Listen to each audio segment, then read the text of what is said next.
कि मैं अगर ये कहूं कि भाई हम केवल बिल्कुल। हाँ एग्जैजरेशन हम ना कर रहे हो कि भाई हम एग्जैजरेशन ना बोल रहे जी हो, शिवम जी, डर कितना? हाँ। शिवम जी, ये भी जानना आवश्यक है कि तहव्वुर राणा पाकिस्तान आर्मी का एक ऑफिसर रह चुका है। हम्म। और जब भारत में 26/11 हुआ, हम्म। उसके बाद कई वर्षों तक हम उससे बात तक नहीं कर पा रहे थे। ये मैं बात बता रहा हूं जब Manmohan Singh hmm. Prime minister थे। Hmm. We had no access to Tahawwur Rana.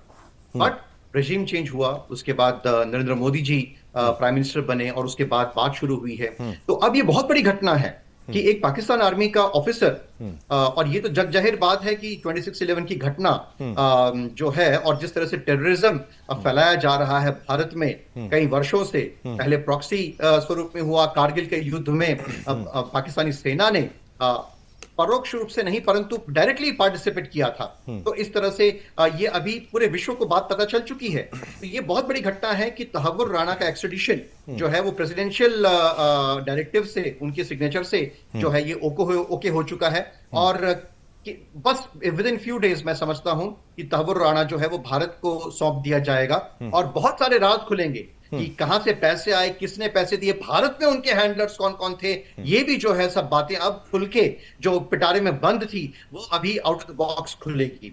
लेकिन एक बात यहाँ पे मैं बताना चाहूंगा जो बांग्लादेश के विषय में कही गई जी। कि किस तरह से वहां पे ब्रेन वॉश हो रहा है, ये एक बहुत सिस्टमेटिक तरीके से इकोसिस्टम क्रिएट होती है।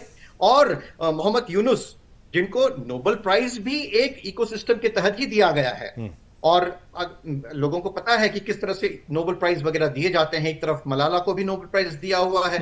तो उसके ऊपर भी प्रश्न चिन्ह उठता है कि क्या हम योग्य व्यक्तियों को इस तरह के पुरस्कार, इस तरह के प्राइज देते हैं ये कि आपने नहीं। बहुत अच्छा दवे जी आपने प्रश्न रखा। मैं बार बार कई बार बोल चुका हूं, हमें किस बात का नोबेल प्राइज मिला है, ये आदमी कर क्या रहा है बांग्लादेश में, हालात जो इसने बना दिए हैं, ये हम भूल जाते हैं कि ये नोबेल प्राइज विनर है। वो भी सोचिए किस बात के लिए, किस बात के लिए। बिल्कुल दवे जी आप आगे बढ़े। जी। हाँ। जी। तो मैं एक लाइन इसमें बता देता हूं शिवम जी कि कई लॉबीज होती हैं जो वर्क करती हैं कि इस तरह से प्राइजेस वगैरह दिए जाएं, चाहे वो मलाला को हो, चाहे वो यशर अराफात को एक समय पे दिया गया था, या फिर मोहम्मद यूनुस जी को दिया हुआ है।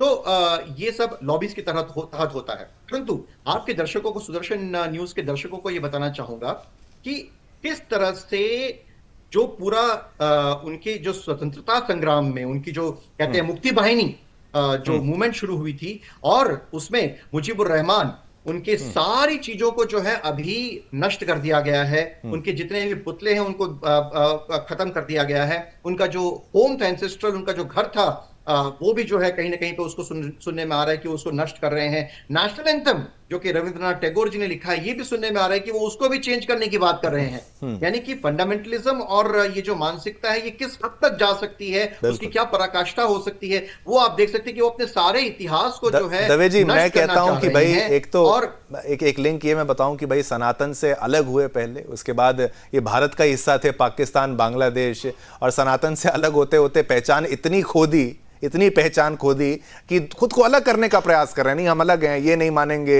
हम मुजीबुर रहमान को नहीं मानेंगे, हम नेशनल एंथम को नहीं मानेंगे। अंततः वो किसको मूर्ख बना रहे हैं? वो खुद को मूर्ख बना रहे हैं।